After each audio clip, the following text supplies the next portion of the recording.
Hi to everyone who is joining us live right now. And also hello and welcome to all of you who are watching this session as a recording afterwards.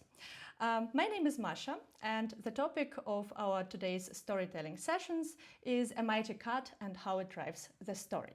So yes, today we are going to talk about editing, but not about how to work in different NLE softwares of your choice or about technical tricks and tips of workflows.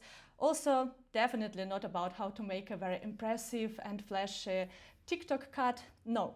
Today we are going to look at editing from a different perspective, namely observe its impactful powers in creating, supporting and enhancing the story in your films and videos.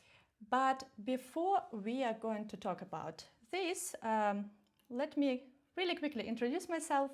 As I already said, my name is Masha. I'm an ex-journalist, ex-radio host, and also now an active filmmaker based in Salzburg, Austria. As some of you might know, I also have been writing for CineD for the past 3 or maybe even more years. And I usually write on educational topics, so on everything that concerns visual storytelling, different tools and tricks and techniques that filmmakers use to convey their message to the viewers, to impact our emotions and our reactions. And editing is, of course, one of such tools. I'm also a co-founder of a small but very proud production company named Holy Moly Films. We mostly specialize in commercials and corporate videos, but we also love to shoot music videos and documentaries, and we try to pivot to more narrative content right now with occasional short films like this fantasy film, for example, or also comedic sketches and skits that we produce for YouTube. And just a few words about this format, because it's quite new to us. It is called Storytelling Sessions, and it's a part of a larger format called Sessions on MZ. MZ is our educational platform, which includes almost 70 courses already, 800 plus lessons from various educators, and it has courses on almost every aspect of filmmakers that you can think about, of filmmaking that you can think about, from stunts to lighting to color grading to a deep dive into cinema sound and so on and so forth. So check it out if you haven't done so yet. And Storytelling Sessions is a more interactive format. We actually would like to include more interactive meetings with our community. So such webinars like this one, we will try to hold them once every couple of months.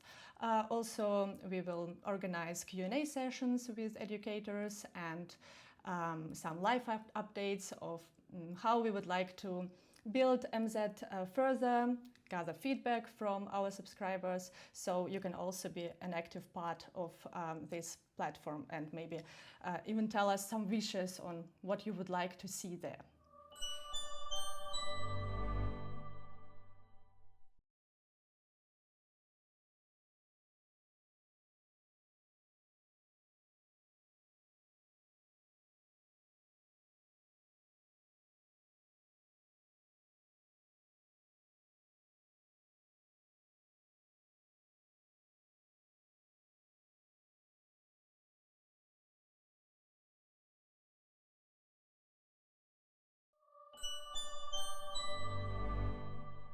It is often noted that the maestro of suspense, Alfred Hitchcock, famously viewed the editing not merely as cutting between different shots, but as the deliberate assembly of pieces to, and this is a direct quote, play the audience like a piano. Nowadays, everyone deals with editing in some way, but as a technique, it is by no means a modern invention, of course. The Lumiere brothers used basic editing, and Georges Méliès, a famous French illusionist and filmmaker, famously used the stop trick cut to make people or objects appear and disappear from the screen, treating the cut as a magic trick.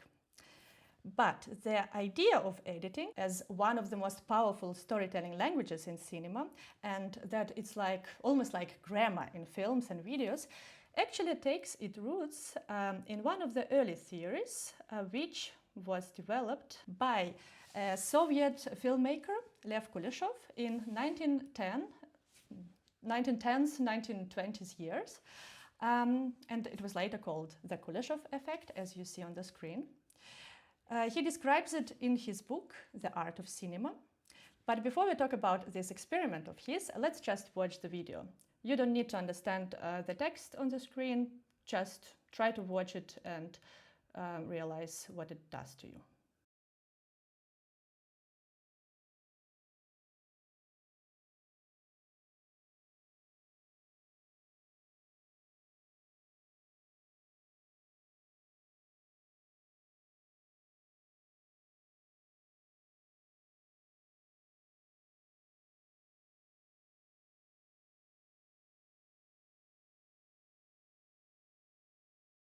Okay, and so now it repeats. So I will stop it right here. Yeah, so what Kuleshov did? He took a Soviet actor, Ivan Mazhukhin, and filmed with him this one shot. And then he created 3 different sequences, each consisting of only 2 shots. So the first sequence was, as you've seen, a bowl of hot soup, and then his close-up. Then he had the second sequence with a girl in a coffin, and then the close-up, and the third sequence with his face and a woman lying on the sofa. And then he sent these 3 sequences, or showed these 3. Didn't send because he didn't have the possibility to send it, but he showed it to 3 different focus groups and gathered their feedback. What they said was very impressive and curious, because the first group saw hunger in the actor's face. The second group was impressed by how he was able to convey the grief. And the third group actually read from his face the sexual attraction, the lust, or some interest in the woman lying on the sofa. But the main trick was that Lev Kuleshov only used one and always the same shot from Ivan Mazhukhin. He deliberately asked him to convey a very neutral expression, like a blank canvas, and then he cut it together with different other shots, with 3 shots, right? What this result of his experiment tells us? That actually our brains are hardwired to convey meaning, to build context, and to fill in the gaps between the cuts. And where I place the cut is a very, very important decision, because viewers will unconsciously look for the story between 2 images. And sometimes you want this to happen, like in this example and in some other examples we will be watching today. But other times it can be tricky, because you would like to avoid accidental meanings. And that's why, for example, some filmmakers used to cut to black to separate 2 different scenes, or sometimes in the series we see these, establishing shots of buildings or cities, so that creators of these shows and series communicate to the audience, this is a new scene and a new context. You don't need to connect these 2 images together, right? And yes, this was his discovery. As he said, the discovery stunned me. I became convinced of the supreme power of montage. Montage is editing, right? Montage is the foundation, the essence of film construction. By the will of the director, montage gives a different meaning to the content. And so, starting from his experiment, other filmmakers decided to experiment with it. You will see on the screen now, this is a portrait of another Soviet director and innovator, Sergei Eisenstein.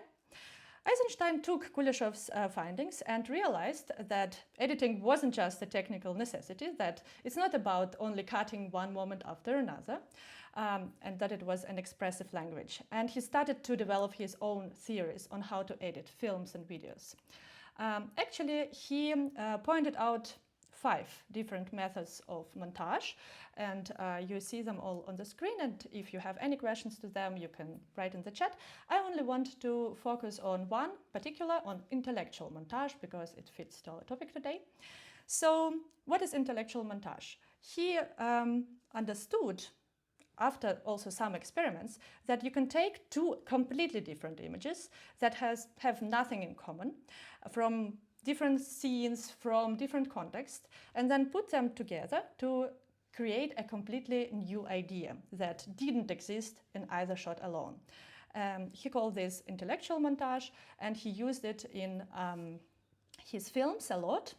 For example, I have here on the presentation stills from a scene from his very, very famous classic film Battleship Potemkin.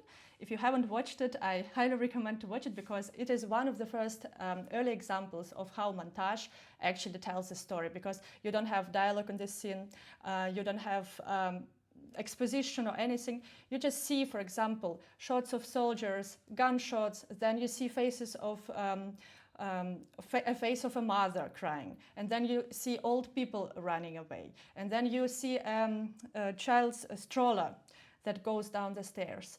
And these shots, if you would see only one of these shots, you would understand only part of the story. But when you see these shots together, it has so much more impact on you, just because you connect it in your brain unconsciously. Okay, so the soldiers are shooting, and then we see running people, they are running from the shots. Mother is crying, and then we see the baby stroller or carriage going down the stairs. Maybe her baby is also dead. And he doesn't, like Eisenstein didn't explain all this to us in any other kind. He only used editing or intellectual montage to tell this story.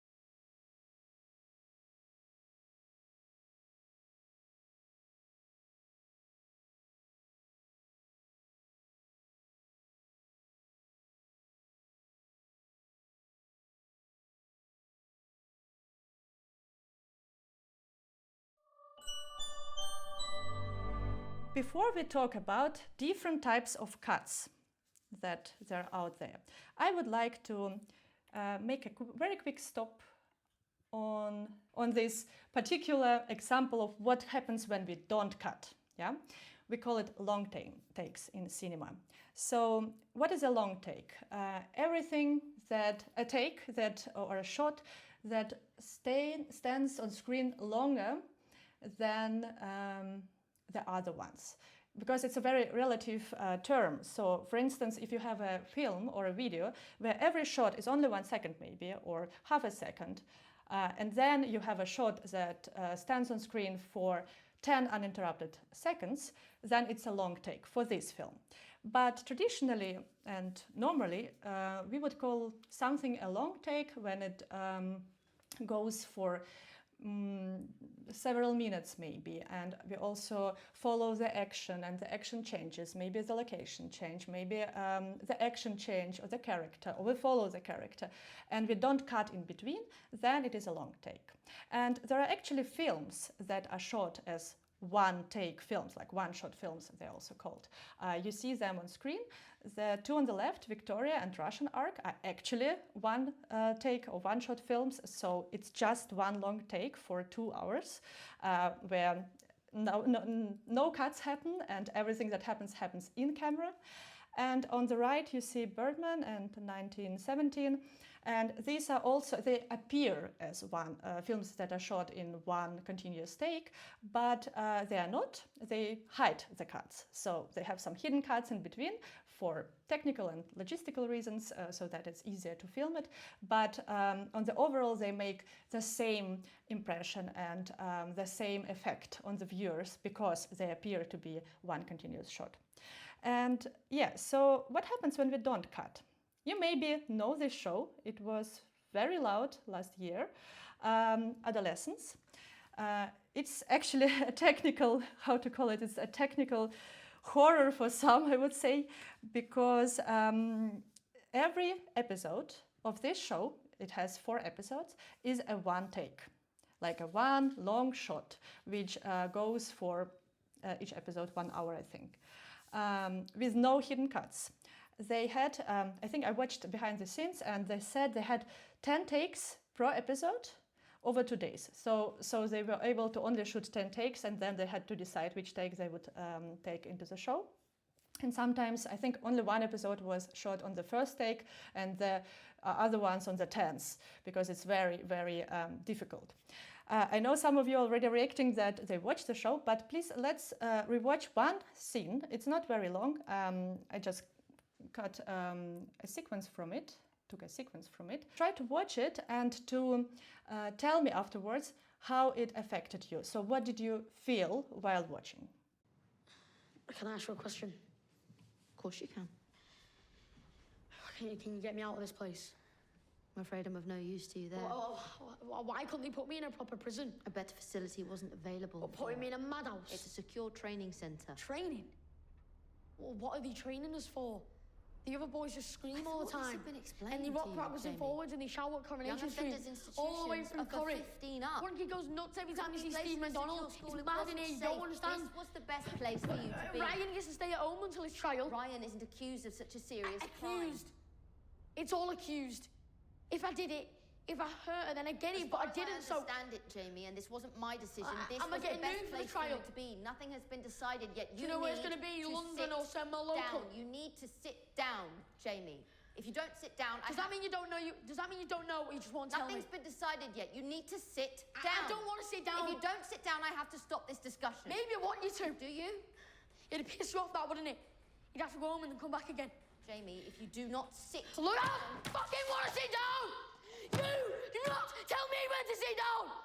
You do not control what I fucking... Look at me now! You do not control what I do in my life! Get that in that fucking little head of yours! Fucking hell! So tell me, how did you feel while you were watching it right now? Even if you don't know the show, even if you don't know the context of this scene and what is happening here, what did you feel? Okay. Intense, Bo writes, intense and on edge a bit, build up of anxiety and tension. John writes, boiling water. Interesting. What can you explain a little bit more? What do you mean? Brent says, I haven't seen the show, but I felt he was talking to me. Builds so much anxiety. No cuts, leave no room to breathe. Exactly. So boiling water means set to blow his top, right? So these are a lot of keywords.